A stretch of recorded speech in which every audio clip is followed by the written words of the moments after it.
In today's video, I'm going to teach you how to create an iCloud account.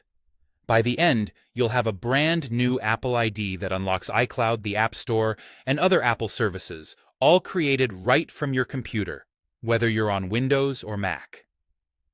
Before we begin, here's the key idea. Your iCloud account is created through an Apple ID. Think of the Apple ID as your single sign-in for everything Apple. Once you make it, you'll use the same email and password to access iCloud, download apps, and sync your data across devices. On your computer, open your preferred web browser and head to Apple's official account website. On that page, look for the option that says Create Your Apple Account and click it. This will open a form where you'll enter your basic details. Start by typing your name as you want it associated with the account. Next, enter an email address you can access immediately, since Apple will send a verification code to confirm it's really you. Choose a strong, memorable password that you haven't used elsewhere.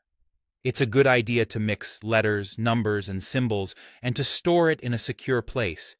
If you use a password manager, this is a great time to add it there so you won't lose track of it. Select your country or region. Pick the place where you actually live, because this setting can affect available services, language, and regional features. If you're traveling or living abroad temporarily, choose the region that matches your current residence for the smoothest experience. Now, add your phone number.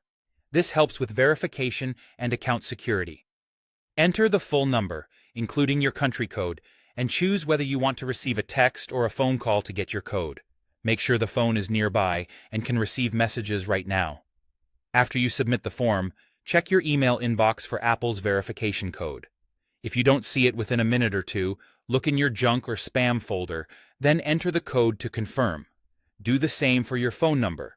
Watch for the code, enter it, and complete the verification. If a code expires, simply request a new one. Once both verifications are done, your Apple ID is created. You can now sign in to iCloud and other Apple services using the email and password you just set up. Keep your sign-in details safe and make sure your phone number stays up to date so you're never locked out. That's it. You've created your iCloud account through your Apple ID. Thanks for watching and enjoy your new access to Apple's services.